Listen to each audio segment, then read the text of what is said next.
Oh, always forget to do this part. Da-da-da-ba-ba. Well met, lords and ladies. Jacob Butter speaking, and welcome back to another episode of. I have to scroll back now.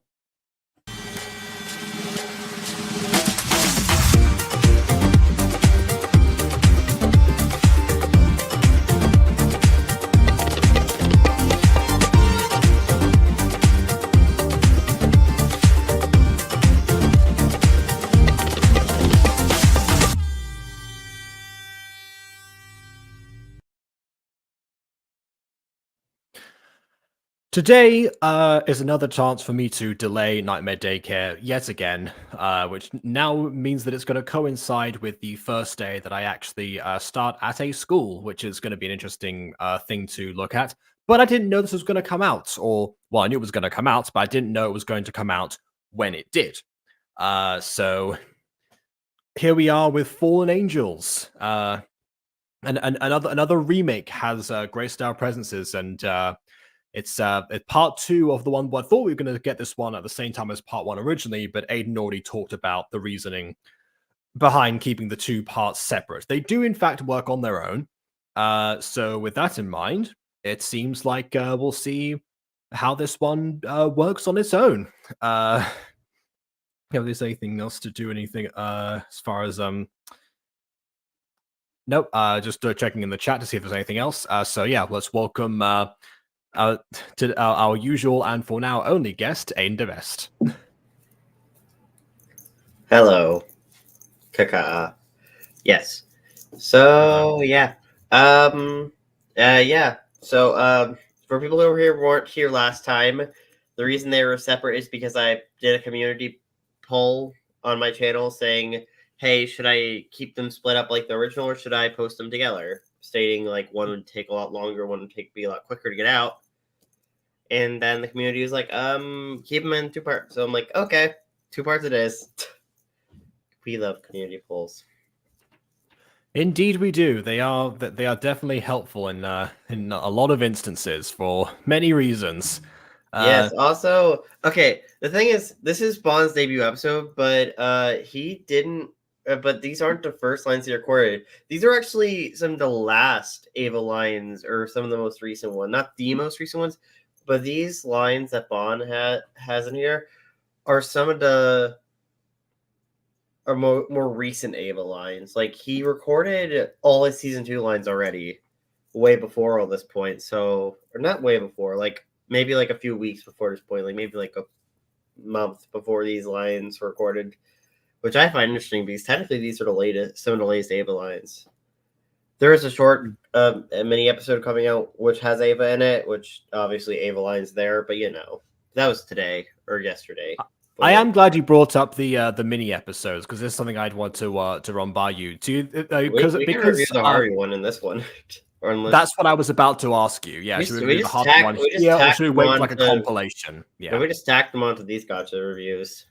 Okay, fair enough. In which case, I think we should start with that one, just because, like, as far as the tone and pacing is gonna go, I think that's probably. Oh yeah, no. This episode it's kind of sad. Backstory. All right. Sad.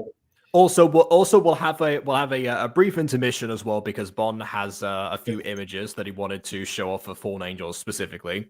He also had a clip that I'm saying for Nightmare Daycare, but so he had his bases covered for whatever happened today. So, fun the clip for Nightmare Daycare, exciting. Yes, yeah. Well, I haven't seen it yet, so we'll see. I just have the file. Fair. All right. So let's see. That means that. And no, Bond. Jacob didn't. I didn't. What? I'm looking at my files. Jacob's reaction is gonna be raw, as in the words of in the words of Gordon Ramsay, it's raw. Exactly. Yeah. Well, I mean. Yeah, I always do my best to to not like pre-watch the stuff that we talk about unless like it's something that I want to review for years I've already seen and I happen to have because you can't really avoid that, but yeah, for the most part try to make sure. That being said, obviously I know the plot because this is yeah. It's exciting that you're starting your job. You got to go back a few seconds. Well, yeah, I'll go back a few seconds. But what were you saying? It's saying that you're starting your job though. Oh, okay. Yeah. All right. And we don't get to see the outside of the store too often. No, we really saw it for a single second there. We're on 2 seconds of the video now, well, so you're right. We don't get to see it very often. I was referring to the store outside in general. Like I think I've used it like a whole handful of like maybe like 4 times total so far, counting this. Yeah, for seconds on end, you might want to hold on the establishing shots a little bit more for these. Yeah, Jeff, is that you? Wait, you mean the cat girl from D&D? it would be Fred. Her name was Fred, but it is an edited version of her. Yes, I edited her. I changed the changed the shade of blue to be a slightly different shade of blue, and obviously her hair's way different, and like her outfit's different as well. She is designed differently, but I did use the cat girl as a base for this one character. Okay, because you know. All right then. We love references. Nice it's not really a reference. It's like an edited background character. It's like editing presets. Yeah. Ralph, hey man. Right, let me just hold on a second. Give me a moment. What are you gonna? Oh my god. Hello everyone, I'm walking with a mug of coffee. How's everyone doing? Okay, to be fair, there's a reason I did those walking poses. It was because if I did the normal walking poses, the coffee would be like swinging. He'd be like splashing in the coffee everywhere. Like, listen, I didn't want to have him like splashing coffee everywhere. Like, yeah, just moving my arms back and forth. My coffee. So we back in the store, got my coffee spilling from side to side, side to side. Yeah, that's the main reason why his hands out during this little segment. Purely, I didn't want him spilling coffee everywhere. I'm like, okay, I'm going to use these walking poses just to avoid that potential issue. Okay, fair enough then. Hi. What are you drinking? Coffee. It's the only thing that gets me through the day. Never had it before. I'm more of a always hot chocolate kind of guy.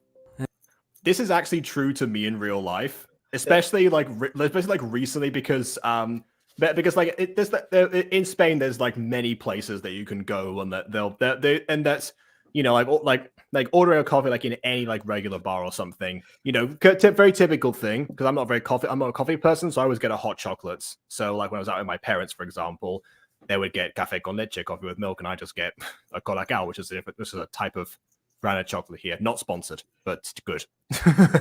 Anyway. Apparently, Ralph is now Garfield. I guess, yeah. You guess he hates Mondays. Yeah, there you go.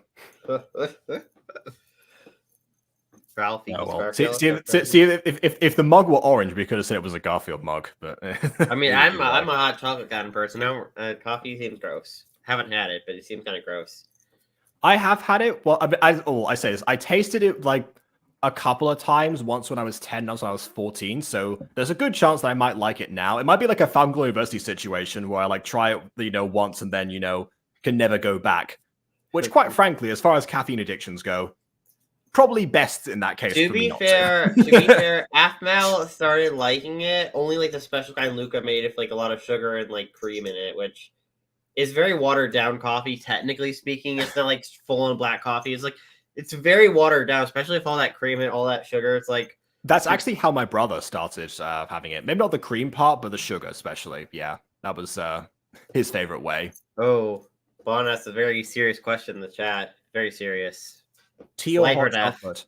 Yeah, honestly, that depends on what mood I'm in. Quite honestly, the English conundrum. Agreed. Yeah. Over here, hot chocolates. Is it like really good in Spain? Like, really well, or like better than like the UK? I think so. It might be the association in my mind or something, like the nostalgia factor, but but like I enjoy it here at least. You should give it a shot. Sure. What could go wrong? Yes, to give it a shot reference. We love that. Yes, he also drunk it like, into his ear. Where his ear would be if it weren't for the, right? Yeah, yes, he's raccoon ears. He's a raccoon man. Is amazing. I can run 1,000 marathons. You want to see? The anime faces. You gotta see how much sugar was in that coffee. And before anyone comments, I know the Sugar Rush thing is a myth. It was a joke. I'll show you. Okay. That Yeah, also, I will say this, Aidan did not ask me to do the sounds, I just did that. Oh no, and Sneakers. there's a bit later where Jacob improvised some stuff and I left it in. I forgot I did that! I forgot that happened! It's great. Oh, no. I left those in. So you're gonna get those later. Okay.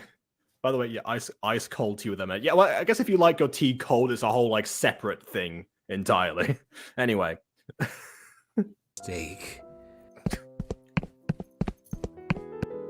Hey, bro. Senator Bibi here. He's running a Oh, marathon. Speaking of debuts. Yeah, speaking of debuts, I was about to say, Debut was this of person's Prism first time? Mrs. Yeah. Dysart, everybody. This Yep. is her first official appearance as her. Yep, I've lost count of how many people have played Mrs. Dysart, but here we are. Well, you see, we had Natasha. BB. Yeah. Oh wait. Oh yeah. I always forget about BB because she voiced her for like a single episode, and it Yes. wasn't good because we had to put subtitles under her. It was. Yep. Oof.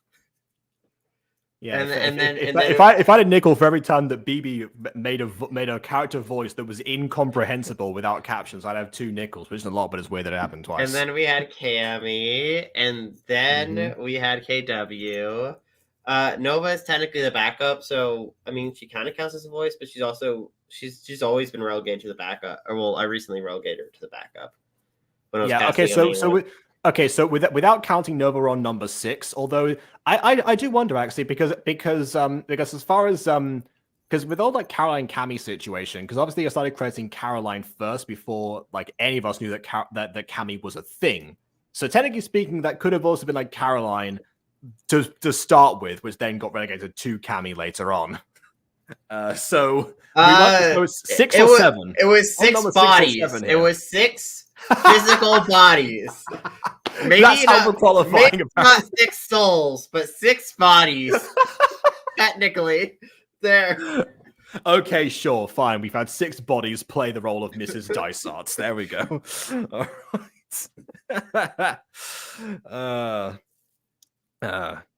I can't make everything perfect just because I was actually referring to Hades in the original Fallen Angels. I wasn't referring to was it A11? A11. Anyway. Probably. Huh? Pouvez commencer, la petite Stop there. et me réveiller, moi je puis un café. Okay, I have to explain this. I forgot what I did. It's like, oh wait, no, I see what was going on now. Okay, so in my French class at school, there was a particular song that that my French teacher put on for us. That's called Le Café. It's by this guy called Oldelaf, very famous French singer. And I assume that's improvised too. Yeah, I don't imagine Aidan writing that out in French. Yeah. Yeah. So that song, starts very normally at first, where it's like, okay, fine, as a coffee in the morning, as a lot of people do. Then his wife calls him aside, like, where are you going? I made you a coffee. It's like, okay, fine, I'll have another one. Then it was at work, so someone had already made him a different one. And then just it gradually adds, and it gets more and more caffeinated. Eventually, he goes really insane. He pushes a lady out of a window at one point, screams at his child. Yeah, it's whole. Yeah, there was. It gets. And the tempo gets faster and faster as the song goes on. Honestly, if I could, I would play the song the actual music video along here, because it is quite something. How have you not seen this? I will send it to you after this. You will adore it. But yeah, because of that,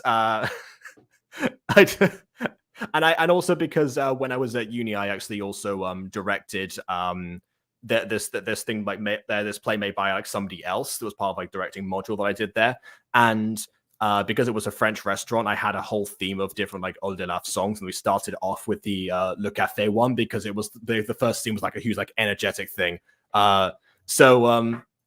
And at one point, because we didn't have the music with us all the time, I actually had to like sing the song myself in order to like keep them like in time and everything. So I knew the song. So in the back of my head, it's like, okay, I'm time to bring out one of the old references that is only going to be entertaining for me and nobody else. You know one thing I'm noticing looking at all these characters on screen? All these characters have a massive element of purple on them.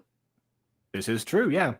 Not always, but as of right now. Also, technically, a lot of these characters should technically know French. We're in Canada. They're like, it depends on what part of Canada, because not everywhere in Canada has true. But I mean, I've never really stayed where we are in Canada, so I guess it could be one of the areas. But also, we don't even know where Harvey grew up. Harvey could have grew up somewhere else in Canada as well. Yeah, maybe. We don't maybe, really know. We don't really know much of where. Well, I haven't really explored much of Harvey's backstory. I mean, I have backstory elements that I've thought about, but nothing's been explicitly said currently. Mm-hmm. Yeah, maybe Harvey is a practitioner of the old Quebecois, you know? I don't have Mrs. Dysart know each other. Beats me last time I checked TMG, so heck if I know. Well, I mean, they met some time ago, like in the actual series, you know, because like obviously, you know, everyone kind of like collected themselves together, you know, teaming up against. Yeah, I mean, they've crossed paths. Yeah, they've interacted in episode 6 of season.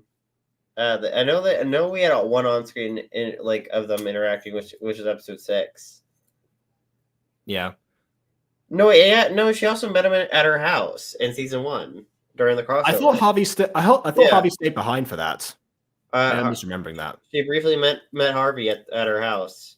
I say briefly. It was like she didn't really get in a one-on-one interaction with him during the episode. Oh wait, no, they did bring Harvey along. So I remember the whole like meeting Morwenna and having that whole like another mutant conversation for like a split second. Yeah. Yeah, no. So we actually did see their official meeting. That's one of the few characters we actually saw their official meeting with like Mrs. Dysart. Because like sometimes we haven't seen all of Mrs. Dysart's initial meetings of certain characters. To be fair. I wonder how long these effects will last until they stop zooming around really fast. I like that rhyme. He's like the Flash. Become Sonic. I was considering having him gotta go fast. Have like a Sonic theme or something. Gotta go fast. It was a toss up between Le Café and me going like like I was gonna do one or the other. I went with Le Café because I thought it'd be more obscure. Anyway. Garrus, bye Garrus. Hey, too many brownies. Worse, I gave him some of my coffee. Oh dear. Ha! I have the energy of a god! Whoa. Oh, okay. I know you're trying. I know the minimum thing, but that bit there specific is where I would have had like a little bit more of like maybe like an effect or something, or maybe like him like wobbling back and forth potentially with the key, where like like rolling keyframe, just to show that he's like off balance. Because when he's there, he's like, oh, I'm perfectly still, but I'm gonna fall anyway. A little bit. He got a wobbly. Yeah. Also, he's leaning forwards and he fell on his bottom. Anyway. Never mind. Can I have more coffee? Yeah. No. Oh. No coffee for you. End the episode. I'm trying to decipher what he was saying, and so that might just be my poor French pronunciation. Once you listen to the actual song, you will be able to identify whether or not I actually did well or not. Going to go poo for now. Oh well, I mean, I was going to say, you're going to miss like the actual main event of the review, but actually, considering that you do reactions as well, maybe it is best that you sit this one out. Super roll credits. End of Gacha review, guys. We've already reviewed it. Kidding. Mm-hmm. Oh my goodness. Yeah, we'll go into the main event in a second. Yeah. So so for now, pros and cons of that one. Cons, my French apparently, which understandable. It was improvised, so I mean, Oh my goodness. improvisation, improv. Yeah. So but yeah, other than that, just I mean, there's not going to be too much to say about these videos particularly because they are designed just to be like, one-off, feel good events or something. Yeah. Or it's yeah, on it, like these are super I guess producing them is just kind of like really, it's a chill thing for me. It's like I'm writing a chiller scene that is kind of a one-off that doesn't really connect to anything. Well, it kind of connects because like some stuff is like the next one is based off something that technically happened, but we never actually have full-on scene focusing on it in the main show. So like the short is kind of like compensating for that, but also showing a bit more interaction between certain characters. I guess I don't know. I'm great at explaining it, but like there's certain stuff that is. Why is that the only one without eye shine? Oh, the end card, Emily. Yeah, Emily forgot to add that. So I can't like they've all got eye shine at like 3 different locations, which is not even by Gacha Life 2 standards. Yeah, well, this was made like I think the end card was made like 2 years ago. Oh yeah, no, yeah, it wasn't made in Gacha Life 2, but it was. This end card was made a long time ago. Yeah. I also love how even it has the same issue as Gacha Life 2 where Alana's got her eyes closed and yet the eye shine is still there. Yeah, she needs to donate that to Zach. eye shine donations. Actual one. Here we go. Helen's passed. All right. There we go. Oh, okay, actual main event now. Okay, we're starting for. Wait. Actually, no. Hold on. Forgot intermission. So we have a few images that that Bon wanted to send over, which are teasers for I think it's animation the fight sequence. Yes. Yes. Not the actual animation, I don't think, but images from the animation. I mean, screenshots. Yeah. Some of which I don't know why this one looks familiar. Like I might have seen this maybe just because I saw like Abraxas in this lighting previously. This one definitely I've not seen before, and I love this one. This one, Alana's face in this is hilarious. Like I feel like her eye maybe like a little bit too far up, but other than that, yeah. It's just like how like evil they seem as well in this one. Like I mean, I guess because they're determined. I get the idea. Violence. Yeah. Violence. I suppose. All right then. I wasn't allowed to show the animation. That's fair. That's understandable because that's the part people are looking forward to. Yeah, that's what people looking forward to seeing the most. Like if they see that before we start, it's kind of like putting all your best scenes in the trailer. Sometimes it works, but you gotta tease people. You gotta get the little tease. Exactly. So you can't give away the goods immediately. You gotta build up the goods. Yes, but we've teased you lots enough. It's time for the actual thing. So without further ado, on with the review. Don't fall, don't forget all the things I see. you've been told. Don't blink, don't run, don't turn left or turn Segway. Yeah. My mind's going in circles. I'm trying to depressed Adam. Ain't the best. Abby's not here anymore, so I get to do it now. Me. Me. Also me.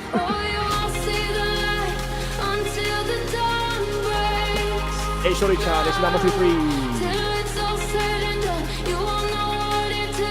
Me again, Tapping Sauce KW. Marky Like the Gator and also me again. Thunder Cow and Tatawaki. Cheers on the Yam Michael. Oh, also, fun fact. The whole Geo Guardian thing up there, because I don't know what happened to Geo Guardian. I don't think he has Discord anymore or something. Because I don't know where he is anymore. I tried to contact him, I remember, but I think he's gone. So technically that credit is out of date starting with this episode because we end up recasting Jason to someone else. Oh, I thought you were gonna say that this is where we find out the role of Jason is open or something. Oh no, Where- Jason's in this where's episode Micah? first. Yeah. Well, Ava's not in the intro. Ava's not in the season. Yeah, besides one episode. Ava's only in flashbacks in this episode. I was gonna say, you literally said this was like, Bond's debut as Ava. Yeah. Which is an interesting concept now that I think about it as far as like remakes go. I do remember that you said that when I started making Music Go remakes that you thought like, oh, well maybe we should like add a few like extra scenes that would, mention or possibly like feature Agatha, for example, or I don't know. And I was hesitant. Now I guess we can see the results of well, I guess not really. Anyway, I don't know where I was going with that. I lost my train of thoughts. What was? I mean, also another thing. Sorry. With the Mutant Girl, I suggested if you were to ever add any scenes or add anything in there, which at one point I didn't know didn't want to change things, so I know I started like technically like writing a slightly altered version of the Mutant Girl script, or just edited some scenes, changed some dialogue. I remember that was like several years ago, but again, that was like 5 or 6 years ago. We should read that script on stream at some point, just see like what you decide to change. I remember I had like a subtle reference to Agatha or whatever in like an additional scene. Maybe we should do that at the end of this video, just as like an extra bonus thing if we can. I don't know if I still have it. I was gonna say if you still have it somewhere. I don't think I have it, but yeah, no. But yeah, no. I remember mentioning, hey, maybe you could, if you were to ever add something to the Mutant Girl, you could add subtle references to Agatha. Subtly. Yeah. Because like Agatha kind of comes out of nowhere, which I mean, she doesn't conflict with continuity or like the concept of her isn't impossible. It's just this person who was important to Morwenna just a year prior didn't get a mention throughout all of 2019. Yeah. Despite, it's like one of those things that happens things. a lot in it's those things that happens a lot in sequels of anything where like while the like basic ideas of a sequel is to expand the universe, to add more characters, settings, etc. And you're always going to have that question of why were these things not mentioned previously if they are so integral and known to the people, and that's just that comes with the territory, honestly. Yeah, and I get that. And plus, Agatha was very relevant to that story. So it's like she only came up when she was ultra relevant to the story, not even in a passive way. It's like this story is basically around her brother, and Agatha's relevancy cannot be contained. Trust me, I've tried. She's great. Okay, Agatha is like okay. The benefit of giving someone a rocky home life is you could actually have more interesting stuff to do with them. Okay, Jacob. You could actually do more interesting stuff with a rocky home life than a super positive home life. Technically. Well, you can do much of the things with said home life. I don't think overall that's necessarily true, and that's part of what Music Girl was trying to demonstrate originally. But still, Geneva and Silas are boring. So you didn't make them interesting. You didn't make them. That makes them interesting. You didn't make them interesting. What I mean is that you can have a main character and a storyline that is interesting without having to go with the terrible home life that aspect of that. That's what I mean. I'm not saying the home life itself is more interesting. I know that's not the case. That's where I'm saying that Agatha does shine a lot more because a lot of that is that like, her home life is tied to why people like her so much. But in the case of Morwenna, I was trying to, divorce that as much as possible because that was such a huge thing in 2019 Gacha, and I was just so sick of seeing it everywhere. Yeah. You know what's ironic though? Like I know you like avoid the cliche of abusive parents, but you end up falling into the cliche of boring parents. Like if you look at a lot of TV shows where the parents aren't the focus, a lot of TV shows actually have the parents be pretty boring and pretty, if they're not going to be. I think I've mentioned this before, but Music Girl is not meant to subvert like every media cliche. It was mainly focused on subverting the Gacha cliches. Yeah, but like I personally, I think I don't know. I just kind of wish Silas and Geneva are slightly more interesting. You disagree with Aidan about what? We'll come back to that, because one thing I was going to say before we moved on actually was as far as like updating the credits goes, one other thing that that could be done with this is that, you know, Emily's credits also updated to Emily Nightwolf VA because she's moved like that particular Yeah. channel. But I mean, yeah, it could just change that whole segment to, you know, be more reflective of like, well, Emily's like, I guess, change in like the new VA, which, you know, Jason. This is why I have all of the credits in the in like the white borders now, because I can recreate those in Vegas, or I can mask around them. So if there's ever like a change again, I don't have the like, you know, the pre-rendered version, then if I don't have the pre-rendered version, then I can easily adapt that. That's why that's the thing now. My first music girl, I found the parents to be quite relatable and quite young at heart. Made me think what a nice change of pace it was. Yeah, again, that was the objective, and Science and Diva, they're not like devoid of all characterization, because I definitely amped up the young at heart aspect, and also the pet names. Yes, the pet names particularly. Yeah. Although I will say, you know, as far as young at heart goes, Emperor stole the scene as far as that dynamic goes. But you know, they had to bond over something. They're gonna have a few things in common, you know. so yeah. Okay. I mean, I just don't think the way they're written right now could hold an episode. Like, if you take season 1, Geneva and Silas, it would be really hard to like put them in just a general episode where they're just kind of talking without coming up with a really interesting, fun premise. Well, you would have to add stuff to them anyway if they're the focus of an episode. Yeah, like, I don't know. I personally just they needed a bit more spice. I mean, they still could use a bit of spice. I mean, we've tried to spice them up every once in a while. When I get to writing ranks, I'm like, okay, let's give them actually interest. Oh, Geneva, she's in the scrapbooking. Silas, oh yeah, they something about anime. Oh, I know. Well, scrapbooking was somewhat hinted in season 1 beforehand, or at least the connection with Matty Marwick. Yeah. Later on, there's one of them. We highlight the gaming aspect of Silas later on, which was kind of vaguely hinted at one point. It was like, but that's kind of slightly expanded upon season 3 at one point. So, and also we have a couple of like you know, one-off scripts that we haven't you know, properly invested in, where the idea was to make us as like a you just like make a mini you know, either a couple episodes or a mini series about Sai Geneva specifically. So, but yeah, spice them up, make them more interesting on their own. Yeah. I have said before that if I were to ever like do a spin-off of any particular character in the music go at the moment, it would be Sebastian or Agatha. Going back to her again. Yeah. For the complete opposite reasons. Agatha, because she carries it all, you know, can carry stuff by herself anyway. Sebastian, because he is so mysterious and like separate from everything else, that he can have like a whole entire life to himself, and then you know, what's that life like, essentially.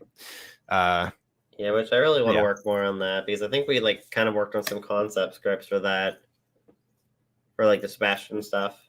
Which I do kind of want to You know what's funny though? I don't know if we've ever made it to paper or to Google Doc. But I'm pretty sure it did. And also, we got a whole unique VA for Sebastian. I find it funny because like we have like Matt Adams, I think, voices him. Yes, Matt Adams. We have like a whole unique VA, and we don't use Sebastian ever. Well, it's kind of like with Dylan. It's like the Curse of Mutant Girl, where like the most enthusiastic VAs end up being the ones that are assigned to the least featured characters. Yeah, just like that. Dylan had that with Terry for many years, and every time that Sebastian appears in something, I always like make sure to send the end videos to Matt. That's like part of our exchanges. Like he's always like, "Thank you for letting me voice in this. I'm so honored. This looked amazing, etc., etc." Always like really enthusiastic. Like there's comments from him on like almost on like every episode that he's been in, I think, and that's and it just goes to show. But it's like on the other hand, I don't want to just write in Sebastian for the sake of it, you know. I mean, fair, but that's why I personally would feel bad like getting a unique VA for like a single character who I know is only going to appear a handful of times per season, if at all. Then I'm like, oh, great! I'm bringing in this whole new person just to voice this one character, and probably never touch on them again. That's great. Yeah, this is true, and that's the disadvantage of the open audition method. versus it- versus like close casting. To be fair, it works for some VAs if they're eventually just going to disappear naturally. If they naturally just disappear, or like leave. Yeah, right? and with all the new VAs, because we don't know what they're like as people, we don't know if they're going to like wait around or anything. We don't know if they're going to stick around or disappear. And it just so happens that quite a lot of them linger, and then we're like, oh, we're in this situation again. Oh my goodness, segment lasts more than 10 minutes. Well, you can have to do some bit. You can't predict who will stay around either. That's the real lack of prediction here. I mean, honestly, But some VAs I'm honestly surprised they stuck around over they're still around. Like Phantom, for example, when I first hired him, honestly, I did not expect him to be around by now. It's like, dang, he's still here, and that's great. I love Phantom as a VA; he's great. But like, it was kind of surprising to me at the time. It's like, oh, dang, it's been a few years. Out of all the VAs to disappear, he has not been one, which I'm glad. Please don't disappear, Phantom. I need you. I need you. I don't want to recast the Altities again. No. I also know that he has like I was gonna say he also if that disappears, I can definitely I was gonna say I will recast Julius back to Adity again, but for now, as long as he's around, Julius will be voiced by him. Yeah, because that's signs life away to final break now. Well, there you go. Yeah, exactly. All the better. I gotta find one mental image. So just the Winter Fall. I just need to look close to see someone in the background hiding that edit would be very funny. I mean, I suppose it reminds me of when Jay Woods hid like Moto and Earthworm Sally into one of the Music Girl thumbnails. Yes, this is why I stopped having custom thumbnails on the series for some time, because like the custom thumbnails were like an offering from Jay. But as soon as I noticed that he was just not listening to what I was actually saying about the thumbnails and just like hiding memes in them that were going to date the video significantly by the next month that it was published, I decided I'm just not going to do this anymore. Yeah, but thumbnails in season 1 are terrible before I remade them all because they were like random images, like the Marwick birthday party. They were non-existent, but they're essentially captures. Yeah, the Marwick birthday thumbnail was literally pop. Why, you ask? I don't know. Speaking of recast, you might want to go back. Yeah, here we are. But speaking of recast, Nova voices. Okay, now I want to go back. I don't know, son, but I will keep you safe. Mom. Okay, wait a second. Wait a minute. So one card, I'm not going to reenact this now because I don't have a sword at hand, surprisingly. But one guard has a sword right behind his head, like this, as if they're going to slice off his hand and his head at the same time, and the other one is going to clip off his own ear with his sword. Oh no! Nah, he's just kind of posing with the sword a little bit, Gotta be a little poser. Yeah, for that good old 17th century Instagram, Mom? It's going to be okay, Adam. Always keep your free spirit. They're just smiling at them from either side. They're evil, man. They're evil, I guess. They're evil guards. With names. I don't think they have names, actually. They don't have names, just guard 1 or 2, but they're evil guards. I was going to say, it's a rare situation for you to not have names for one-off characters. But yeah. Oh. Mom! The dodge. Oh, well. Actually, I was going to say that an actual dodge. That was surprising. I had a bit of fight. I decided to add a bit more fight choreography, and she dodged the sword he was stabbing at him, but then he jumped up and slashed her face, killing her. It's like, ooh. Yeah.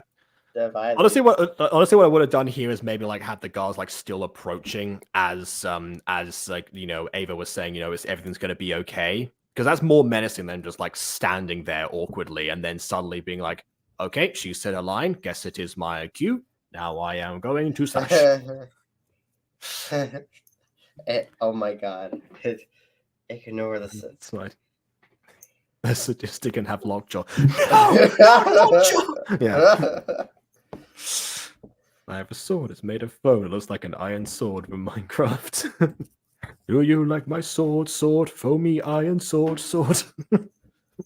What do we do with the kid? Also me. Even. Also Also me. you. I just wanted to like have Bond take 2 more drinks. Ew. Oh, Mom, no, please don't leave Oh, never mind. He's me. gonna do it himself. I need you. oh, Adam, traumatized Rookie, flashback. yeah, rookie villain mistake. By the way, never leave the child alive. They just grow up in search for revenge. You know. I mean, that's- he never killed them. He didn't want Well, revenge. no, but like it's always a risk. They're evil guards. Ah. are you okay? No, I just saw my mom die. It's yay. often the most traumatic memories are the most vivid and therefore emerge first. Diogenes, I'm gonna give you this paper that has where me and Alana have been staying. I need some alone time now. I understand. It's kind of like in the Order of the Phoenix book where they had to where they had to give Harry a piece of paper that was written by Dumbledore so he could see Grimmauld Place in the first place, and they burned it immediately. Well, I have never read that, so you know. Well, no, I'm just saying because in the movie they just like like Moody taps his staff a couple of times and the building emerges, but there's yeah, this is like their extra security because Dumbledore was the secret keeper in that instance. I see they never go with the Fidelius charm in the movies, do they? They just kind of imply it, like yes, you sold Lily and James to Voldemort. How, you ask? We're not going to elaborate on that. Anyway. I can go on for days about book versus movie differences. Anyway, why do I see these guards and immediately think of Jake Main's OCs? Blue head first reminds me of Aidan's OC and green hair reminds me of Jacob's OC. I mean, they might have been bases. I can see what you mean there. They were originally based. They're both very little edited version of Default Boy, and they still technically are. I think I did slight detail changes where I changed their eye shape slightly, and I gave one of them freckles. Slight adding of detail, but I really didn't change them at all. I kept the base stuff. Yeah, the old Johnny method, if you will. They look trash. They look trash. So I made them look a little less trash. Still look a little bit trash, Hey, dude, you okay? No, I just helped him up to. Oh, yeah. Listen. Jacob hates his green hair OC. Yeah, I just I hate the radioactive waste, especially. I can't. Even the television actually has the flash accompanying it now. So, I willed that into existence over time. when did you start going on missions? A year after I met my father, I was sent on a mission with my father as backup if I needed it. I'll definitely say Helen has relaxed a little bit more now, and it's just like, hey, I'm here. Might as well tell you my story. I've got nothing else better to do. Okay, Helen. Today's mission is to kill a man who was supposed to die, but was healed by Diogenes. Again, so much better the Hades voice now versus before. Yeah. Is the man bad? Helen, anyone who goes against death and the fates is bad. See, this is something I actually I think when we were inviting this introduction, I was actually thinking of like Jason Bourne. Because in one of the flashbacks there, if people don't know, Jason Bourne is it's the series like the Bourne Identity, the Bourne Supremacy, the Bourne Ultimatum, something like that. Series of spy movies. But the gimmick is that the spy himself has amnesia and he's trying to remember what was his assignment, what government plan he was a part of, and the government don't want to find out about it because he wouldn't be happy if he does. So it turns out one of the flashbacks they actually they show part of his training, and they have a man who's got a bag on his head or something. It's okay, your first order is to shoot him. Who is he? Doesn't matter. What did he do? Doesn't matter. The whole follow orders and such and such. That's what I was thinking of. Was the man bad? Doesn't matter. You got to do what you say. What we say. Yeah. Paint me like one of your French girls, Helen. I've already talked about this actually, but Helen Mort was the reason she's named that is because there's a poem called French for Death that is written about about like this one girl who like has Mort as a last name, and how apparently there was a whole like superstition or discrimination that was against her in her childhood and such. It's just like a normal kid at first. The poet's name was Helen Mort, so I just stole the poet's name and like, yep, right, that's a character now. She mentions being a child of Hades, like specifically in the poem, so you know it all lied up. Also, this is just like a timeline thing, but actually, BB got the role of Hades like I think a while before it came out. Like I'm pretty sure that was pre coming out is when she initially got the role of Hades. No idea. I don't know. Did she want the role of Hades? Maybe she may have wanted the role of Hades. I forget. Well, I mean, she acquired the role of Hades, so yeah, but I don't know. I don't know if I don't know, like if I mentioned it at one point and she's like, "Oh, I would like to be Hades." Not really sure because I remember she had the voice like in mind already, which ended up being detrimental. But you know, at the time, it was down. It was a good step. The voice yeah, has been toned at the down time, it was a encouraging thing that the voice was prepared. But also that like you know, she actually does say that she likes to like you know play around with like the range of like the gender of the characters that she plays. So like for example in Book with No Name she opted to play a male character on purpose versus something like Quest of the Rising Sun. Yes. Even if they seem good. And also a cat girl was also a demi boy I believe as well on top of that, which was you know extra addition there. Okay.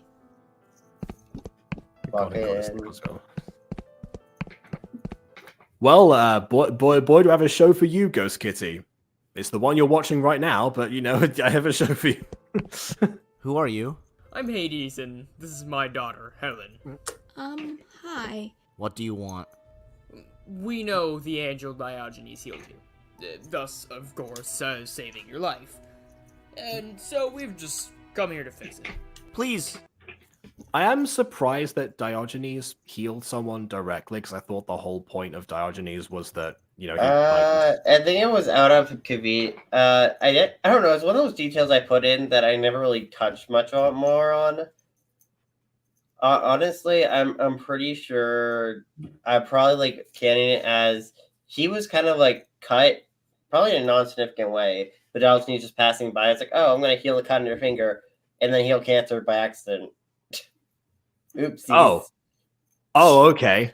Well, you know, angels don't necessarily control how to the extent they heal. Technically, I mean, you know, they're not surgeons. They don't know a person's like medical history or diagnosis. They kind of just you know heal, and it's like, oh, I guess that works. Yeah. If I caught on to the time, I might have suggested like Asclepius as a possible alternative, but yeah, either way. You know, you probably just had like a small little cut that would just require stitches to be like, oh, instead of doing that, here, heal. I guess they called him Persephone. Well, it's a her for starters, but yeah, Persephone. That's Persephone. Yeah, actually, this fact will be more fun for KW if she were here, but back when I actually but they used to do like role plays on like online, which is actually where I met BB. That one of the characters that I played in that was actually named Persephone. That was my AFMAL universe OC, Persephone Tate, which I would now have changed the last name based on, you know, recent celebrities, but that was the idea at the time. She was top G. She was top G, fam. And I remember the first time that Jay said the name out loud, because obviously, like, once we moved from like the AFMAL wiki to Discord. Then, well, first of all, that's when the roleplay died down. Yes, Persephone is a girl. Anyway. Persephone is the wife of Hades. Oh god, yeah. What do you think, Persephone? I was gonna say you can look up Persephone, you'll get like a bunch of results. Like, it's a very well known mythological figure. Like the three characters who are actually like full on mythological figures in Demon Girl Saves Underworld: Epimetheus, Hades, Persephone. Like those are the only three like actual Greek myth people. Yeah, mythological. Yeah, or mythical, you know, if you want to. Mrs. Dice reference. Which by the way, unrelated, but in the MMO video, KW did a good job not breaking character when you mentioned mythical.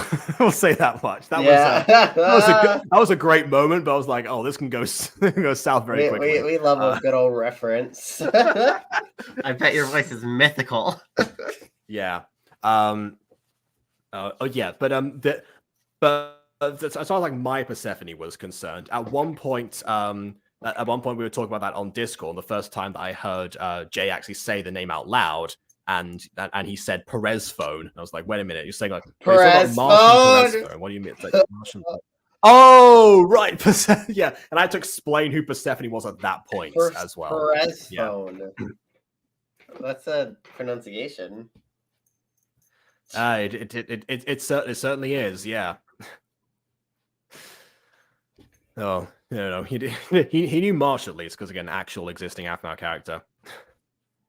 Yeah, Persephone's lore was actually kind of fascinating because well, at least to me at the time anyway, because it was like, oh well, a new witch in the neighborhood that came to learn under Lucinda, and also happened to become like close friends with particularly Marsh, but also Reese and McLeod, because I wanted them to be more relevant in one of the role plays, and that was the idea. Oh well.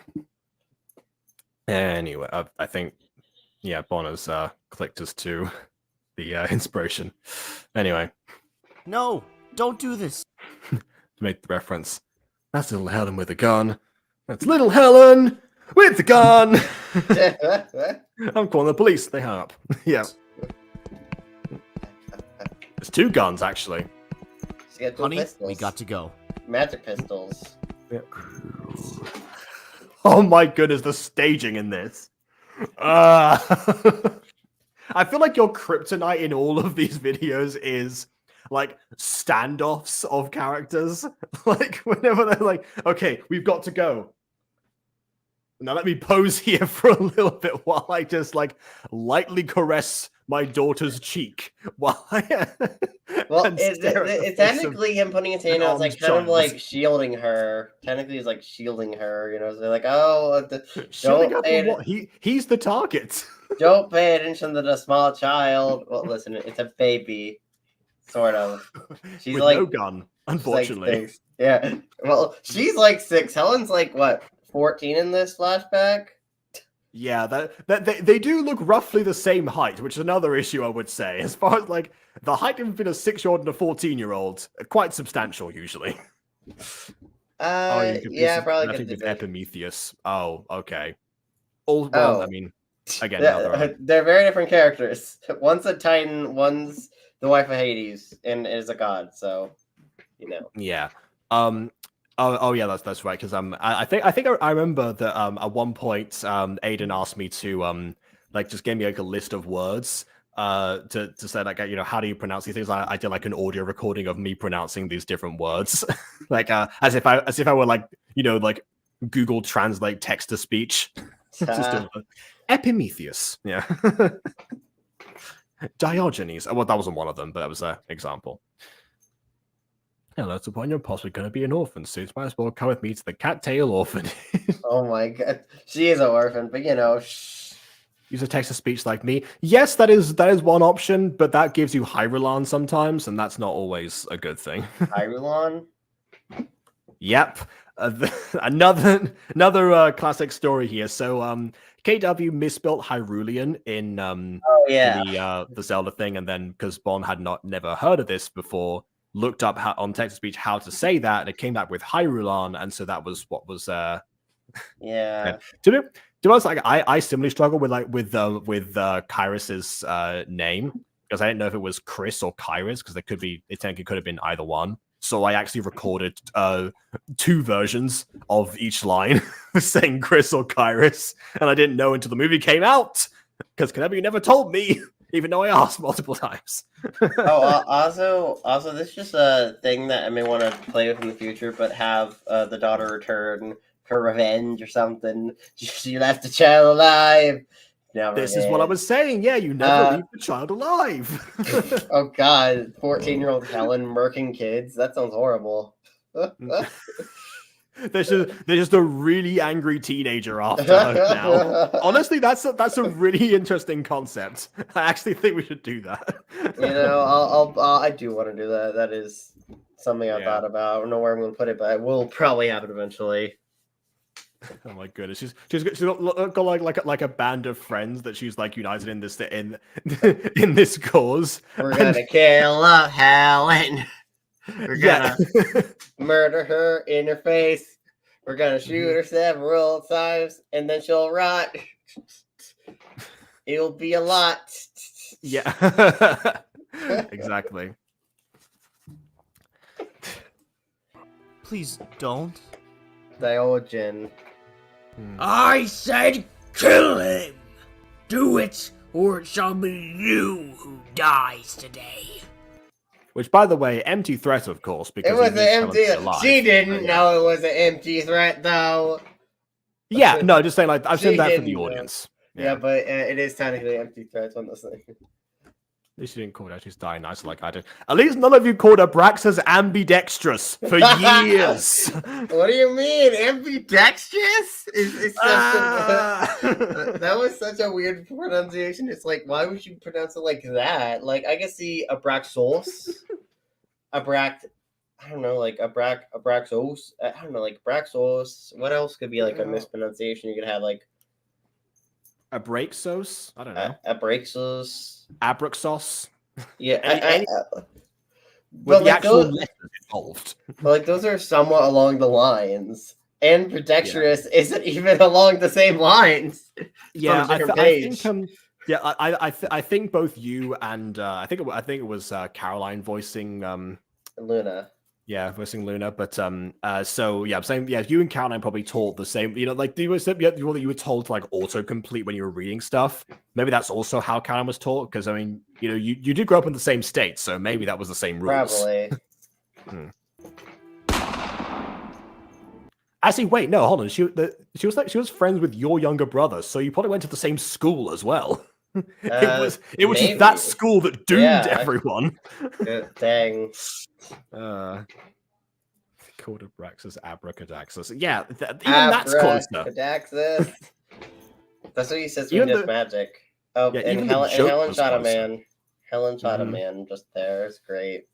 Yep, sure did. Yep. That was my first kill. That must have been hard for you.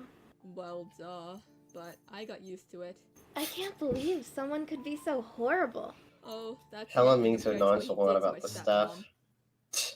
Helen's Yeah. so nonchalant. Which, granted, that's what the trauma will do to you. The severe amount of trauma she's been through, it will do that to you. Yeah.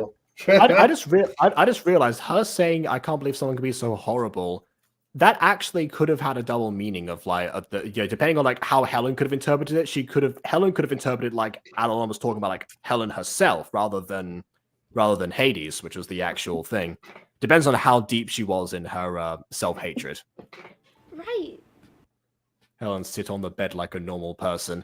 Yeah, I think we talked about this before. I think she was meant to be like She's like the tied, neck or sort something. of. Like there's like she's kind of like handcuffs to the bed. Yeah, because they didn't give her like enough length in order to do so. I do remember seeing her stand up in a later scene, which I edited You myself. edited that so I scene, guess so they gave her a different string. oh my god, just edit other like string. This was this one. Josh chat laughing emojis by themselves with no. Oh wow, okay, yeah, you're right. Does Helen's mom know Hades is spending her visitations teaching her daughter how to kill? Yes. She wasn't able to do anything about it because. I mean, what's she gonna do? Yeah. Hey, you can't take my daughter to do that. That's wrong. Oh, you gonna try to stop me? Yeah. Okay, bam, you're dead. Yeah. I don't. There's not really much you could do against Hades. Right. You have a stepmom. I remember you mentioning her. Yeah. Ah, what a interesting how we mentioned her now as well. Her name is Persephone. She married him a long time ago. Oh, so you were from an affair? 2, actually. Even if one was accidental. Persephone hates me with a passion, though. At least she didn't try to kill me. Say what? Yeah, when some gods have spawned from other women, their spouses go and try to kill the kid out of jealousy. Ever heard of Heracles? You mean Hercules? No. Hercules is his Roman name. I swear to... Sorry, that's my... This is me every time. This was definitely on the scale of like the Aidan line to Jacob line. That was a Jacob line. I don't know. That could have Is been that- my line because, like, around this time, I mean, I also knew about that, and it does personally annoy me too. The Yes, Hercules but movie. also as far as the execution goes, you don't normally have like interruptions for characters' lines, and then like a new train of thought starts after a little bit of stage direction. Because True. what happened there is that. Didn't happen. Yeah. So what was it like meeting her for the first time? Speak up, Well, Sharon. What do you think? It looks so cool. Thanks. Maybe one day you could move in. That would be great. That's giving into the Stockholm syndrome there. Listen, she has a complicated relationship. Sometimes he's nice, sometimes he's not nice. If she does what he wants, he's nice to her. We'll see. We'll see. That's what we call abuse. We'll see. You can tell at this point that she looks different. Also looks a little bit taller because she didn't have a growth spurt for many years. So like we can tell this like down the line. So also, yeah, by this design point, detail, the fact that like all the outfit, like if you looked at the previous outfit, like there was a lot more black in the previous outfit, and her first outfit barely had any black. As she does all this dark stuff and keeps going along, the more black and red gets integrated into her outfit, and like getting rid of all the yellow, which it's gone now. So who needs that who needs the like innocence and positivity that she had as a child? It's dead. I've mentioned this before, but there's a director called Pedro Almodovar who actually does the same thing, but not with the same colors, right? But he'll do it with red specifically. This is something we've got taught in like A-level Spanish, so there might be like pretentious analysis here. But what we determined was that what was that certain characters like the young daughter and like what in the film we were analyzing, like started off by wearing white. And then the next time that we actually see her after a man gets stabbed, spoilers, she's wearing like it was either pink or it was white and red stripes, and then after like towards the middle of the film, just fully red after they've already tried to like dispose of the body and whatever. So and there are a couple of huge shots of like different like bits like kitchen roll or something filling up with blood and whatever. So yeah, like that red meant to symbolize corruption in that instance. But then at some point, actually, you gets the stripes back as a little bit of like her innocence returns for a brief period. Then they go and bury the body in the forest. That was kind of undermines that. But they're close enough. Buried body in the forest. It is honestly a little bit like that, actually. Yeah. Volver is a very strange film. It's very dark and very funny at the same time. It's quite interesting. I know that there are some versions people found with English subtitles. I don't think it ever got dubbed. I just had this debate actually because they had Descendants 4 on Disney Channel today, and I found out that for some reason they didn't dub over the songs.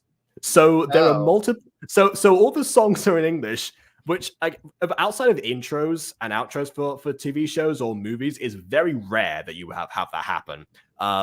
But that also meant like all the different like fast rap portions, all the actual explanations that happened during the song numbers were all in English with no subtitles.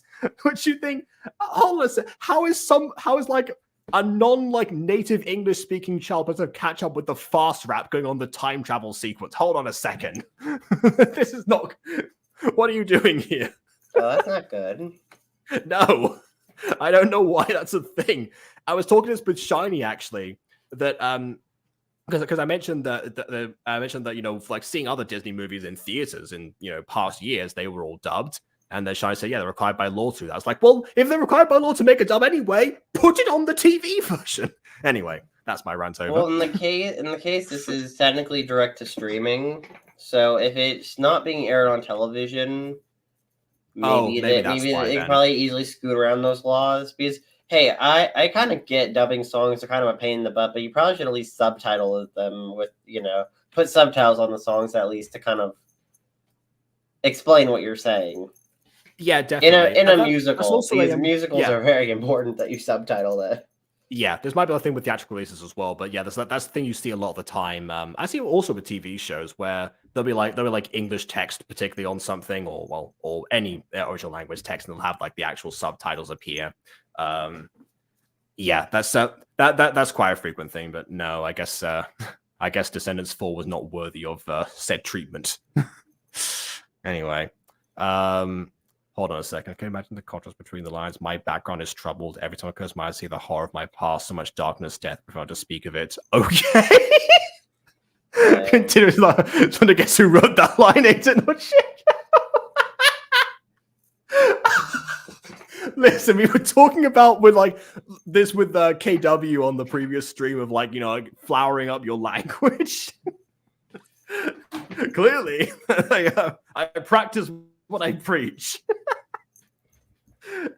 I'm not fancy British man. Yeah, well, the difference is you're not releasing your songs on the songs for a specifically language speaking community or nation. You're not doing oh my god, wait, you're not doing a worldwide release because it's on the internet, but I mean you're not doing a worldwide mainstream release that would require multiple dubs in order to execute the way that it's been done traditionally. That's the difference. Fun idea. Addiction cover, but in French. He's gonna have to analyze my pronunciation of Le Café first. Really think she should? Maybe. Speaking of Nova, Nova also voices Persephone. Yeah. Yeah.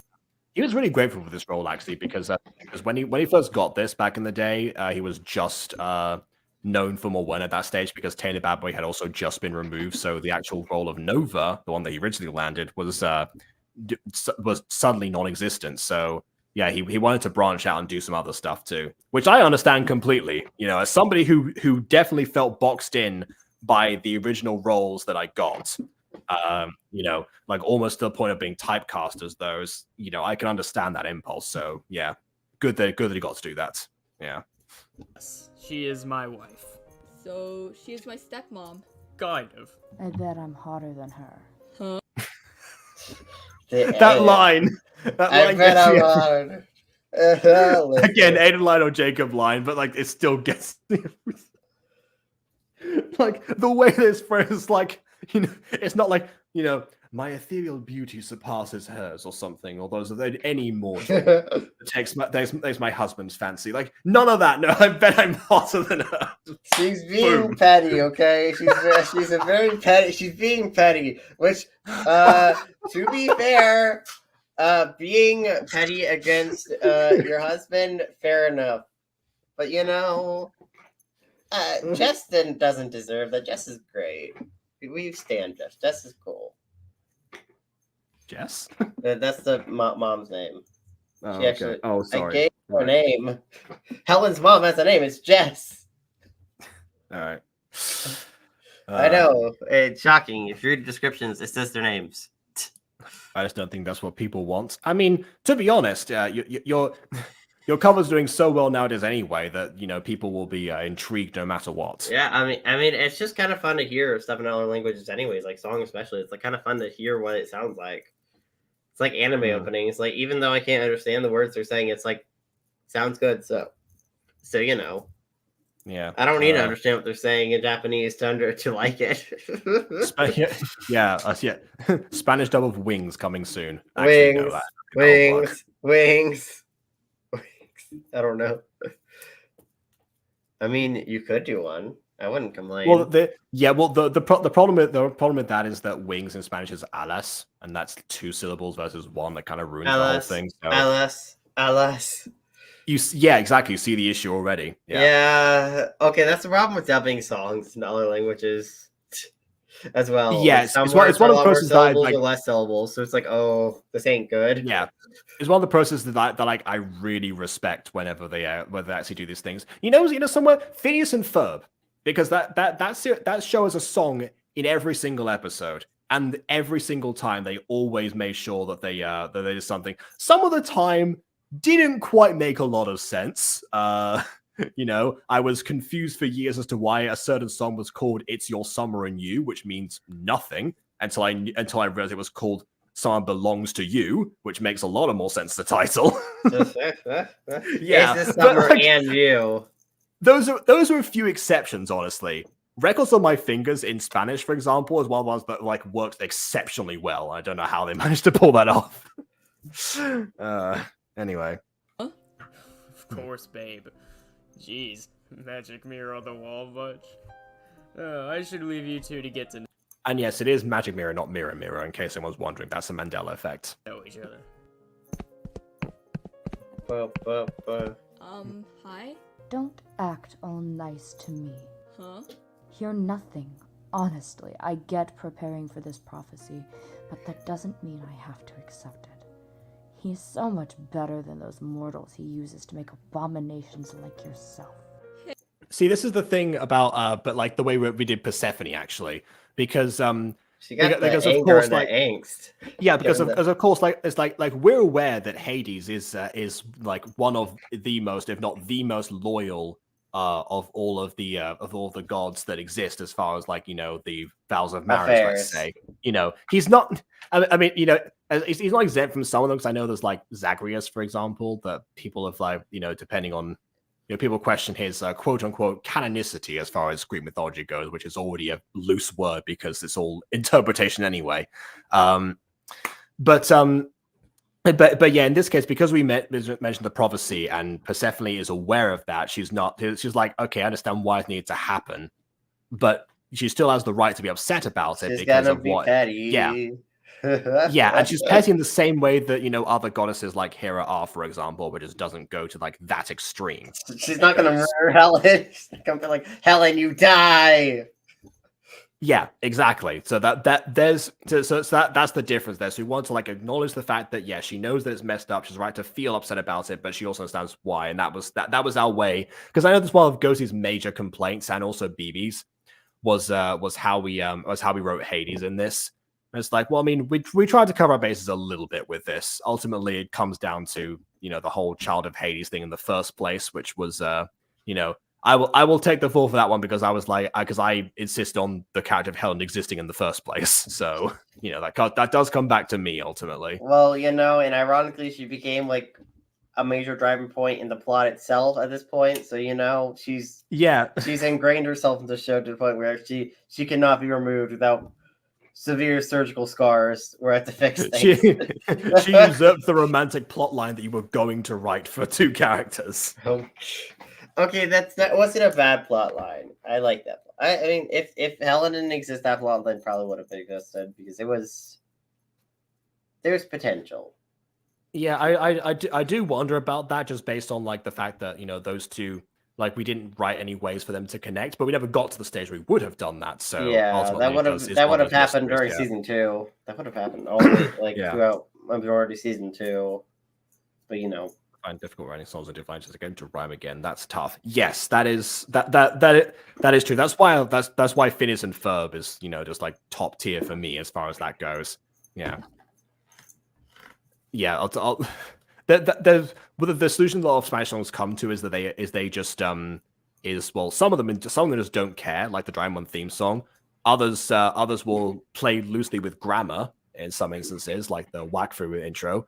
But yeah, there's there are a couple of solutions, none of which are perfect, but ultimately, yeah, they're better than, you know, not fast trying. English rap for, you know, for the poor children. Think of the poor children.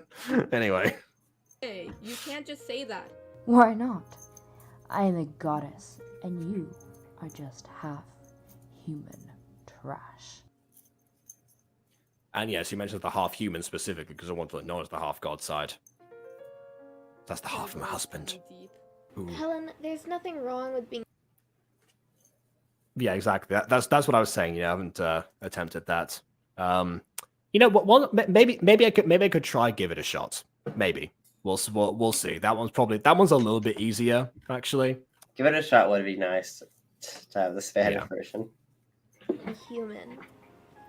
For what I heard, the gods think we're nothing compared to them. Maybe we're not as powerful as them, but who we are and what we do matters. I guess. Okay, let's change. Yeah, with like Greek gods specifically, like they have to use mortals and usually demigods as their instruments all the time. That's why you get so many like hero stories based on like the own like the laws that like they govern themselves. They're not allowed to interfere in certain matters or undermine each other in different ways. But humans have that freedom that they don't. And ultimately, they resent that because, of course, they're more powerful, they're immortal, they're perfect, and et cetera, et cetera. So that's why you get like a lot of the petty distinctions, but also the reluctant acceptance that humans are necessary to their cause. The subject. If you want, we could read a book series called Dramadonia. Okay, I need to talk about the reference. Yeah. So, okay, so this was, God, what was it, like 2021, 2022? I think it was 2020 when I did the original like review. Then this was probably written in 2020. I don't know if it came out in the original came in 2020, but But yeah, well, season 1 started in 2020. I think it finished in 2021 sometime. But here's the thing. The Dramadonia reference, Dramadonia was like featured on GachaTube, and like she like these like horror themed like videos, I think, where it's like talking about like her neighborhood, I think. And like the yes, myths. it started as neighborhood gossip. So it meant to be like a whole, like array of characters that would appear, like, the different neighbors, or you'll hear a few things about them, and so that would like develop into like the world of Dramadonia itself. Because the main character of Dramadonia was called Dramona. Everyone had like something to do with like drama names. You had like Aunt Dramana, Grandma Dramaine, for example, Pastor Dramar, who I call Pastor Super Saiyan. As you know, Baylinda was the exception there, because Baylinda didn't have like anyway, whatever.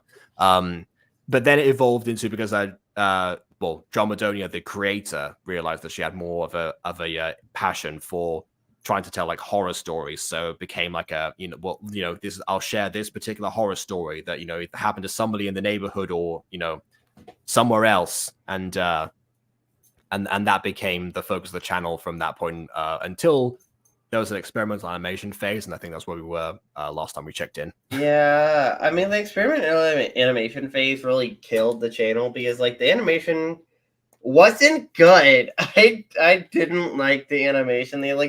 Everything looked weird in the animation, and I kind of hated it because, like, I feel like the video editing went down in quality, and like the way the I don't know how to describe it. It's like the animation didn't look good, and I don't think the writing was as good with the videos, and with the videos looking worse, There wasn't too much writing with the animation ones because it was just focused on the animation aspect. Yeah, but like the animation wasn't good, so it's like, yeah, which kind of sad. This is, if I ever go into full on animation at any point, I'm gonna make sure I don't look bad, which I don't know when I'm gonna do that, but I will. I need to learn how to animate. I need to do that. Fair enough. So yeah, this episode came out February 15th, 2021, but we probably wrote it beforehand because the F1 started in 2020. It ended on January 9th, 2022, because I remember that we ended up season 2 Mutant Girl, season 1 of 4 ended on the same day. That's what I remember happening. Did it? Yeah. Yes. Because we had a whole thing about that, actually. we have surprisingly debuted like finales and new pilots or new series on the same day as each other a couple of times. This say with great power comes great I hate you. That was a blooper that recorded Thanatos. Yeah, that's all who is mythical and wings on loop for the waiting music. Oh. Honestly, animated music videos would be might be a good way to start out. That could be fun. Kid stories. Oh, you're in for a surprise. Fine. Also, if you want, I could help you learn a bit of magic since I'll be here for a bit. Sure. This feels like an interesting offer from her, considering that she doesn't really want to help out in any way, and we're just killing. But I guess maybe just to stave off the boredom, I suppose. Yeah, That you would be know. great.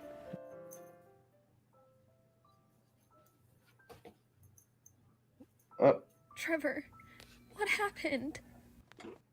It's a bit of a blur, but That glass table is the bane of using this particular yeah. couch. Yeah, I These mean, wings are not for me. somehow over the like the tree, but at the same time they're technically behind the tree. But we love Yeah. backgrounds.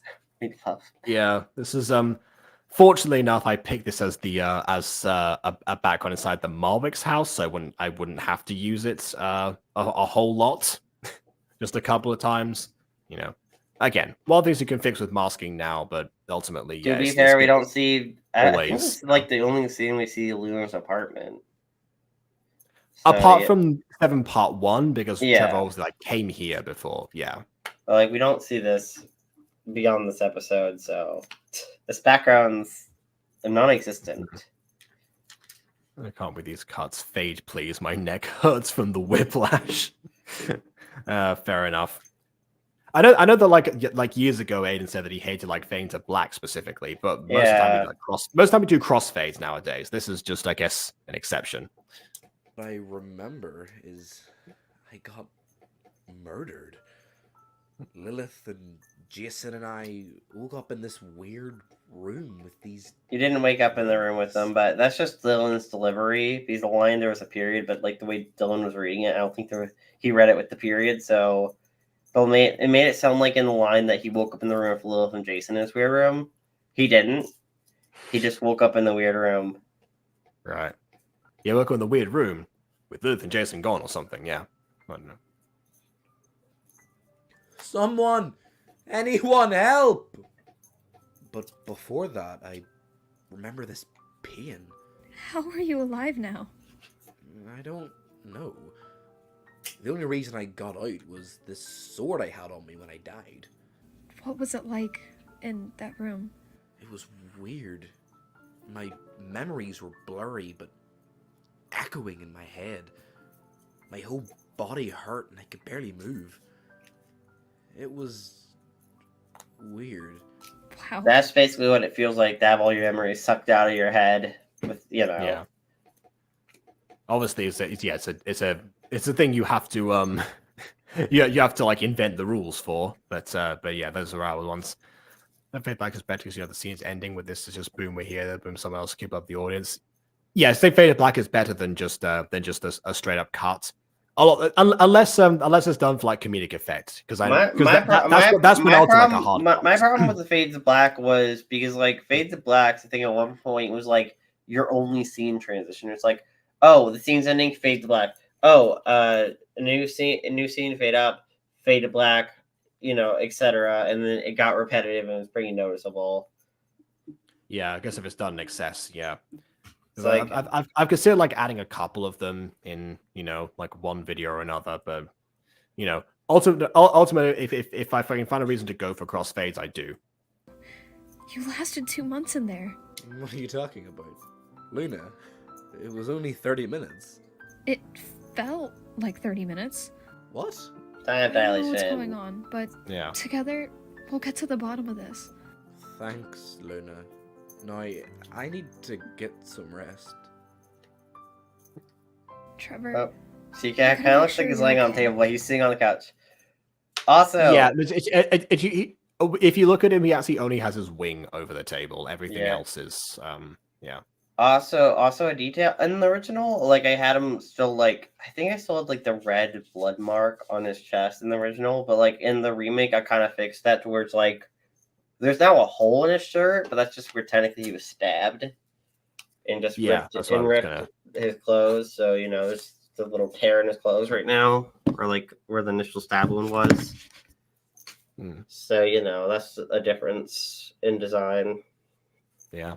Imagine the Angel clothes design. I have a few questions to ask the Angel clothes designer in this universe, but yeah. I promise. Well, actually, Trevor's clothes is what he was wearing in the Search for the Gate. So his I clothes know didn't this change. isn't one of the questions. I have other questions like Adam and Zach from Trevor's before. wearing his Trevor normal- makes the clothes sense. he was always wearing. It's Yeah. just, you know. No, Trevor makes sense. Adam, on the other hand. Mommy, Dad can't be gone. I'm so sorry, Adam. He's gone. I will never leave you. Oh, well, you left. Go home. You left him in the flashback where you died, but you know, flashbacks are out of chronological order technically, so you know. Yeah, Yay. it's one of those things you never want to say as a parent is that you'll never leave because, yeah, ultimately, the nature You of didn't life. have a choice. Yeah. Get stabbed. Let's go. Well, that's what she did. She left. She left and died, and then got resurrected. Which, okay, now that we kind of finished all Ava's scenes, I definitely like Bond a lot more as Ava than Apex. Voice. Yeah, absolutely. Like I think 100%, Bond yeah. is a better voice for Ava than Apex was, because Apex I feel like didn't really get the emotion, because Ava it's a very emotional character with like a lot of with like a very, you know, tragic past and stuff. The whole, you know, being murdered and eventually resurrected. So one of the things I never really got to like address with Apex is that, you know, is that they've had some of the best and worst deliveries that we've had in any of these, because originally I brought them on as a because first of all they sound a bit like Caroline, but also particularly for Child Agatha and Through Her Eyes, that was their debut, because that was like a character voice. It seemed like that just like clicked something in their mind, and suddenly like that performance was, you know, like still one of my favorites. Yeah, Child Agatha was great. To this day. Yeah, and then for Teen Agatha, for the most part, was okay, because Teen Agatha was already a deadpan character for the most part, or at least always a downtrodden one. Until we get to the final finale couple of episodes. Yeah, the finale particularly, because that's one of the things that I was like, I need to get this video out, and I was and I didn't want to go back and reverse that, but like that whole thing of like the three girls, like, they're not like this, absolutely not like this, raw, smash, you know, I am angry. It's like, what happened? And that's what I noticed the issue, that in like Avex's normal voice, they'll just like voice the lines casually and normally, and that's not what you want even in that situation, because Ava's close to Avex's normal voice. That was where the issue still, the issue remained from that point. So yeah, that was So now yeah, Bond. Plus right, just Gus, Kana, and Nova, and Hazel, and Ave, and Sunny sometimes, and Xenial, and Greg, and Steve, and Stu, and Leighton, and Chad. Well, you know, you're forgetting about Janitor Dubois. You know, he exists. Yeah, but he doesn't like Panic exclusively. I think that was the point. Panic? No, not really. That was the issue. Yeah, to be fair, he's kind of sad. Janitor Dubois is a sad man. Yes, he's sad, but not Panic. So yeah. A sad man who gets no respect. Oh my goodness. Now. Also, I got inspired to have Adam sitting on the fountain from like the thumbnail Jacob made. I got inspired. Oh, fair enough then. Oh! Finally, get to hear the new voice for Jason in a minute. Lilith. Oh, didn't record Foley there for the way out of breath. Trevor somehow got out of the box. That wasn't on the script. That was just a visual thing added. No, yeah. Find him. We need to find him. We can't expose what we're doing. So, Phantom is the voice of Jason now. Yay. I didn't say that earlier, but you know, Phantom voice of Jason. You know, he's sticking around. He better, or I will be sad. I will cry. I will cry on screen. I will cry. Yeah, I think you were the first voice of Jason, so it could have reverted back to you theoretically. Oh God, I didn't like George's voice for him originally. Jason escaped the box. Look at this. Jason escaped the box. The original voice of him was so bad. Like I didn't. Aidan has the. I didn't Aidan have has a the opposite problem. I didn't have a concrete voice for him at the time, so I'm like, I need to voice him. I need a voice actor for him. I don't really have someone at the moment. I'm just gonna do it myself. Jason, Lil escaped the box. Oh god, it was so horrible. So horrible. Oh god. Aidan has the opposite problem about like with character voices, where like that's when you get the the emotionless versions, because he's trying to focus so much on maintaining the voice. That's the difference there. Oh my goodness. Oh no, what have I got here? Do you want to know what else? What else? I've become angry, and thanks to you, I did a lot more. I'm not sure. I don't know. Let me have one original thought. So help me. I missed out one word there. Anyway, so red, Trevor, orange, there's blue, Jason. So I guess being the primary colors. Because with your Halloween color. Are those primary colors? Are those Halloween? Because like, red and blue are primary colors. Orange isn't. So that's why. That's why. Like, I didn't make Lilith yellow. I mean, her eyes are yellow, but you know, if you want to try to draw things. I suppose, yeah. I mean, also, I don't really see the Halloween thing because orange is a Halloween color, red maybe a Halloween color. I wouldn't really consider red a Halloween color, but you know. But I definitely wouldn't consider blue a Halloween color. Like, I do not associate blue with Halloween. I consider blue closer to Christmas, if anything. Because, you know, snow, water, maybe I could see blue being more associated with Christmas than Halloween. Well, I mean, Caitlin certainly seemed to think that. And I say that because I've been watching my season 1 again. But yes, for some people, yeah, because, well, as Caitlin said, it symbolizes ice, but also just in general, blue decorations are like a safe bet, whereas like red and green are usually like used in tandem with each other. You know, I've seen both versions. Not so much pink though. I get to see a pink Christmas tree. That was. I think I saw a pink Christmas tree once. Oh, okay. I have a blue Christmas tree in my room. It's great. Oh, that both does and doesn't surprise me. I love blue. You certainly do.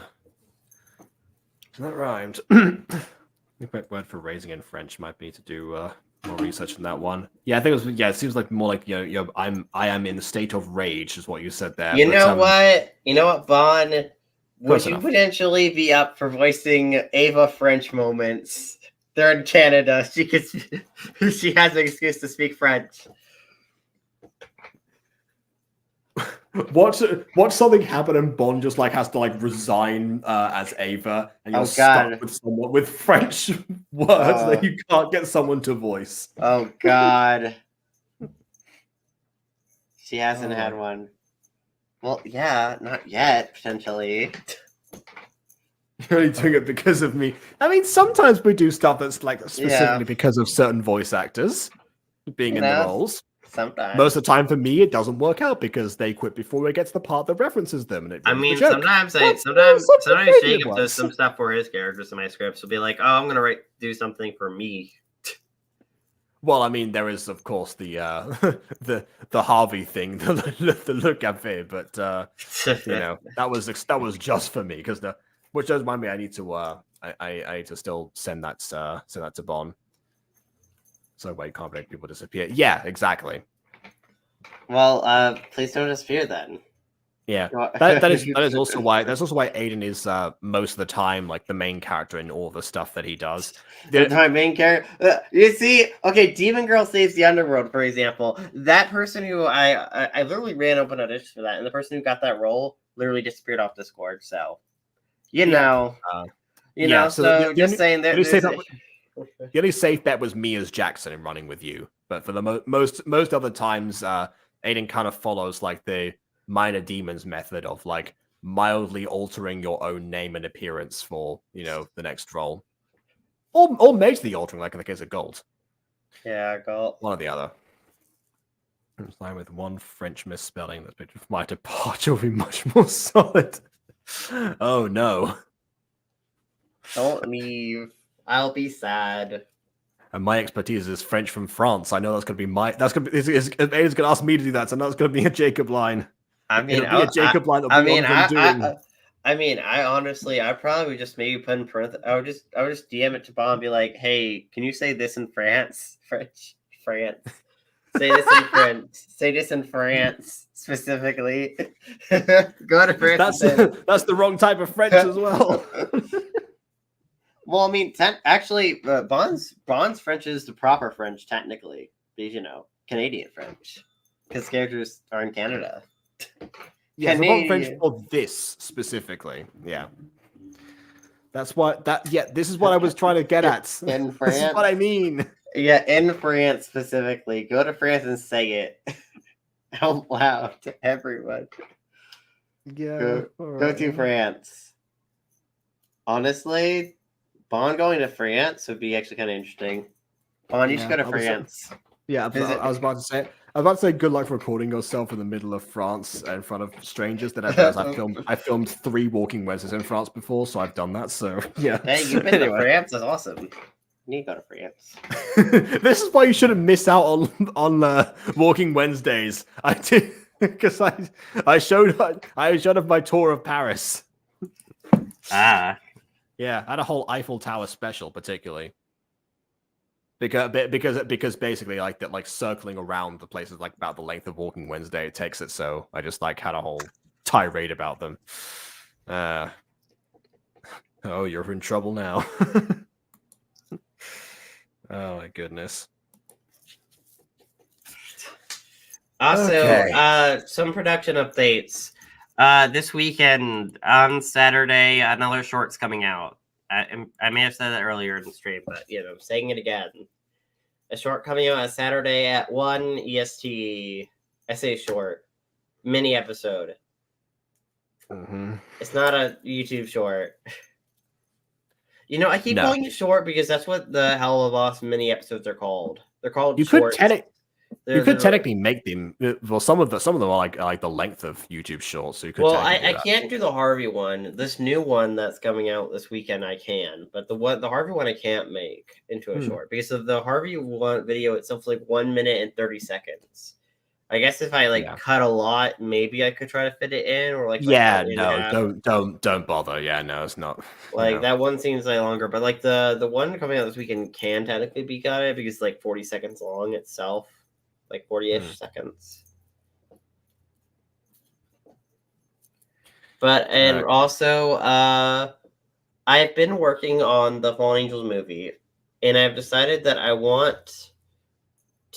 gonna put it out in 3 parts, and I'm hoping to finish part 2 sometime this week or next week, which I'm already halfway done. So that may be coming out not this weekend, but not this weekend or upcoming weekend, but next upcoming weekend, not this one, but the one after. Yeah, I just recorded part 3, so that stuff's been working out. I guess I'll give my production updates too. We've reassigned one of the scenes that we've got yet to produce for Mutant Girls, so that's now gone off to a different editor. So once that's done, I think that's all the scenes that I can, and then I can then start doing the scoring and angles and sound effects and all that fun and jazz. So we love the stuff. Yes, we do indeed love the stuff. Yeah. Also, that's my favorite part of editing. It's like having gone past the filming and syncing phase. I actually enjoy the post-production aspect a lot more. But yeah, which is also why I liked when I was scoring Fallen Angels specifically. That's why I was so diligent with us. Like, oh yeah, this is actually. I mean, honestly, if you want to bring back scoring Fallen Angels, I'll let you do it. Only if you want, of course. Yeah, again. But I'll probably have to send you. But if you did or do that, I'll probably send you the folder I have of all the music I've been using recently. Because I actually have a full-on soundtracks folder now. See how the turns of tables. Yeah, where it was used to be me who was sending you all the music folders. Yeah. Well, I couldn't use part of your tracks because they would get some of them got my videos claimed or would get them potentially claimed. So it's like, I'm gonna avoid that. I think I had some tracks in there that I just didn't take out after I realized they got videos claimed.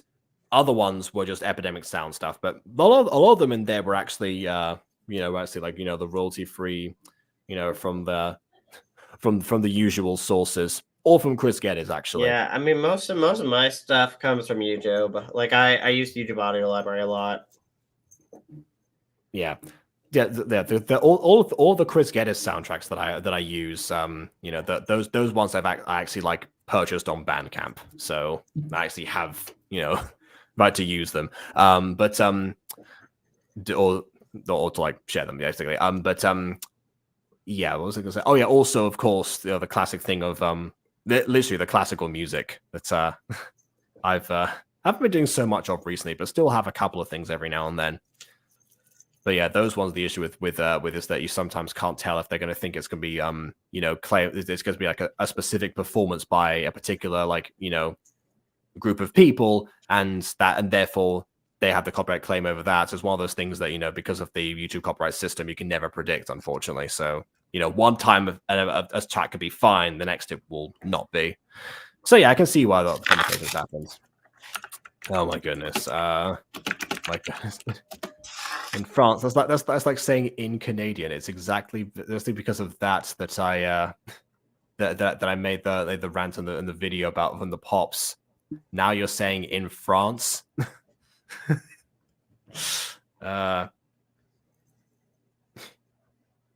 Right, your your chance of having replies in Quebecois France. Yeah, for Ava are diminishing every second. I think that's meant to say. That says, I don't know.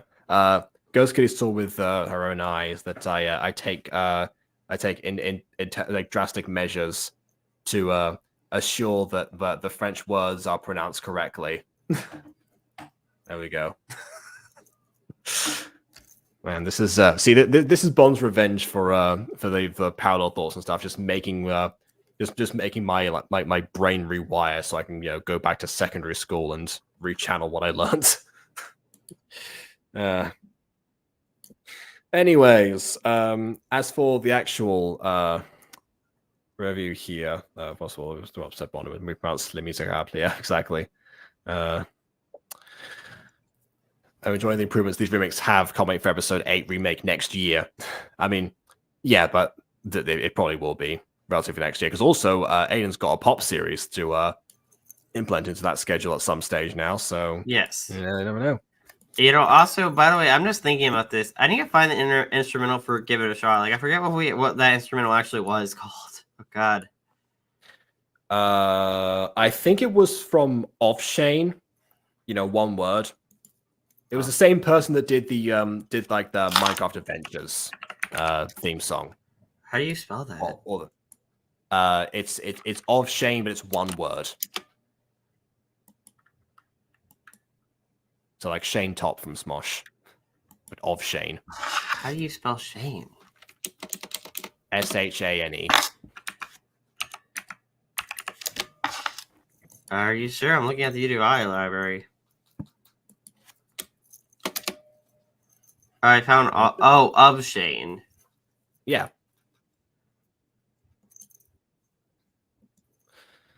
Yeah, one of those. Can't remember which one exactly, but yes, it's in there somewhere. Oh wait, it was called Make Your Move. There we go. Which but also quite fitting. Make a move, give it a shot. Same idea, basically. No, I was just thinking that because I'm like, wait a minute. I probably should say I want to kind of save some of these instrumentals, like the Wings instrumental, the Harvey, the Give It a Shot instrumental, and like the Mythical instrumental. Maybe I could use it as like background, like character themes eventually, for certain scenes. Adam has a triumphant moment. Give it a shot. Not give it a shot. Wings plays in the background. Or They, like instrumental. Depends. Maybe. I don't know. Ideas. Yeah. Well, it's kind of like the pop leitmotif, for example. I think the reason the pop leitmotif works so well for me is because it's not attached to a song, especially with the character. But maybe it depends. Like sometimes they do it in musicals and it works out quite fine. You know, I mean, Nightmare Time. Yeah, in Nightmare Time, Professor Higgins has like show-stopping number in the background of his first appearance, and you know, there's like a couple of other examples too, which all of which I pointed out in the Butter Bunch if anyone's interested. But so yeah, like, but also those are like, you know, small low key piano versions versus like the whole thing as well. When Dark Click or something for me, yeah, fair enough. I'll just go. I'll just say actual pros and cons. Yeah, so there were a couple of things that definitely would have like fixed in some of these, like in the short one, of course, the Harvey stabilization.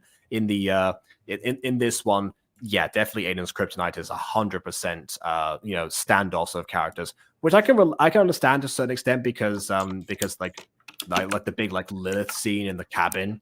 I had to make I remember like editing all 5 of those characters, trying to make sure they wouldn't like make any moves in that time. That was it was complicated, but I think that would probably come down to the idea that you very rarely see a character walk and talk in this show specifically. I think that would probably help if you don't have to like have a walk and talk in this case, because it would be because the guards would have been walking and Ava would have been talking, and then that probably would have worked a lot better. So yeah, that's probably one of the things to bear in mind is that yeah, like you know, movement and dialogue don't have to be you know, like relegated to each other, or you know, to like a couple of pose changes to bridge the gap. That's probably will help, like just overall, honestly. But yeah, I think that was my my only major thing, because yeah, this is where we're getting to the period of remakes of Fallen Angels where like the approximate things are either like, you know, minor improvements like the Trevor stab wound, you know, different camera angles, but also been like recreated to some extent. Yeah. And we didn't have animated yeah, that's true. That's true. Really, And I forgot. Walking. Yeah, I forgot for how long you actually kept using screenshot walking, because I thought you started keep filming a lot sooner than you actually did. So honestly, going back to the original, I was quite impressed that I didn't notice a lot of the time. Or that was also because maybe people, like, again, they didn't move too much. Maybe that's part of like what was holding this back, is the fact that because people didn't move too much in the original version, recreating that in the way that you do remakes probably doesn't lend itself to walking and talking so easily. So maybe that's you know, a better advice implemented into, you know, the episodes for the future, or for the movie for that matter. But I guess let's see. I think I'll attempt to pronounce Les Miserables or any other French words. I don't want to lose my head when I word that like an angry French person is the Queen of Hearts. I mean, you know, in a different French Revolution, not the one that portrayed in Les Mis, they actually did. You know, people did lose their heads for that one, particularly. People make that mistake a lot of the time. Actually, they think that there's only one French Revolution. There's actually several.